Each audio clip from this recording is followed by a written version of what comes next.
Hey traders, this is Blake Morrow with Traders Summit, and I have Mr. Dick Matthews with us from Pardus FX. How are you, Dick? Good to see you today.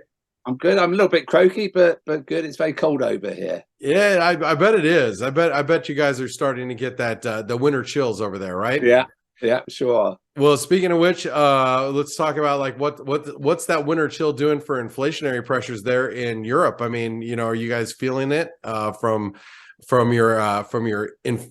the energy costs? Yeah, I mean, energy costs are still pretty high. Interesting to see oil bouncing back a little bit in the last few days.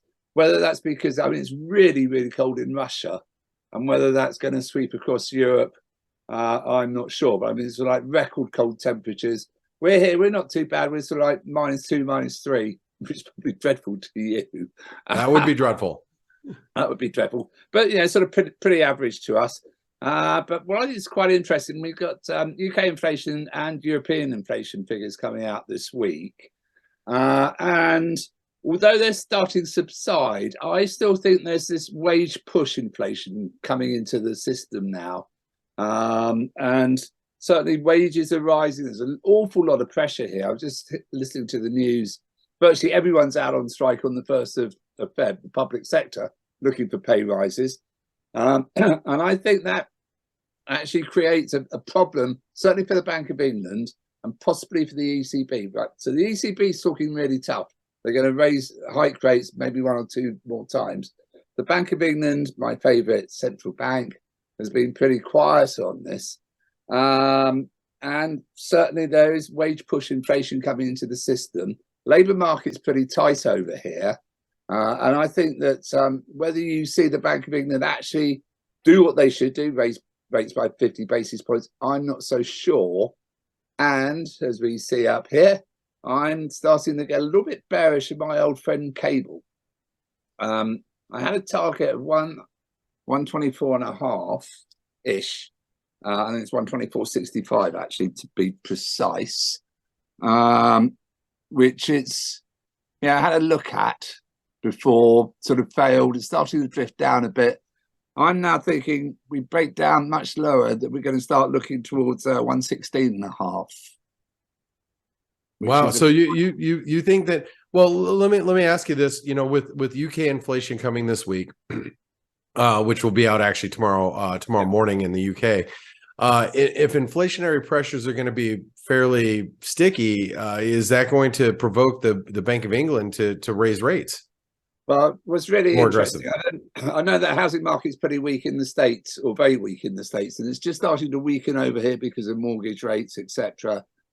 And the Conservative government's mantra is everyone's got to own their own home, and it's really, really great, and it's good for the economy, obviously. So they're very reluctant to raise rates any higher because it will give that housing market just one little bit more push downwards. I'm guessing that they're probably down 10-15% off their highs, and you could see another 15-20% lower, at which point people are going, they're negative equity, their houses are worth less than their mortgage, and that ain't a boat winner. So I think there's political pressure on the Bank of England to be a little bit careful on how high they raise rates, and they've been very reluctant to, and sterling will weaken, which is inflationary. So I'm afraid I'm still a sterling bear. Still a sterling bear, and the euro came off today, off of its highs. Is the ECB? It's always the sources, right? The sources say that the ECB might be getting close to only raising rates by 0.25% moving forward, and the euro came off as a result. How do you feel about the euro dollar at these levels? I think that they're prepping the market. The sources are pretty well informed sources. I think they're prepping the market only to do 25, which will put pressure down on the euro. And it goes back, Jay Powell ain't going to back down. He's still going to talk tough. You've got PPI out in the States this week, haven't we? We do. Yeah, we do have producer prices coming out in the US actually on Wednesday. It'll be tomorrow in the US. So correct. And then you've got retail sales at the end of the week, I think. But I guess that they're pretty screwed by the dreadful weather you have. I mean, who buys a car in the snow? Well, we do have retail sales. It's going to come out tomorrow as well. Tomorrow, right. And we got some housing data towards the end of the week. But overall, you feel that the U.S. dollar is going to be the beneficiary moving forward. Yeah, I still think so, because I think that the only out of the three central banks, the one that you can put your house on what they're saying is the Fed, and they're still talking tough. And I don't think they want to see asset price inflation. I think they really want to kick inflation's ass. Whereas over here, people are a little bit namby-pamby, and they're worried about a recession and this, inflation is a killer, absolute killer. It is. It is for growth, sentiment, and everything. Speaking of like central banks, you got the BOJ tonight. At some point tonight, and you'll be fast asleep, I'm sure. But what are your thoughts with the BOJ as we head into this event? God, blimey! The volatility is absolutely rumored to be absolutely mammoth. I think it's looking like a 350-point move one way or the other, based on options volatility. What's he going to do? Is it his last meeting? It's either his last meeting. I think he might go pretty soon, Karuda, whether he wants to go out with a bang or go out quietly. If he does nothing, I think you'll see the dollar rally and the yen drop maybe a couple of big figures. And I think if you see enhanced yield curve control, or the change in yield curve control, I think that you'll see the yen appreciate.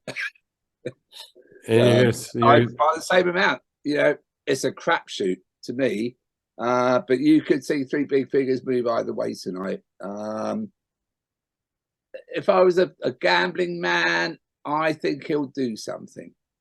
You do, really, and that's interesting. You think he's gonna walk away from the BOJ making a statement, in other words. Yeah. Wow. Well, that would put some downside pressure on the dollar. The dollar yen. I would think that you get a cross rate effect where the euro dollar is going to catch a bid, sterling is going to catch a bid as a result. Yeah. So at least near term. Near term, you could see a little bounce there on the back of that.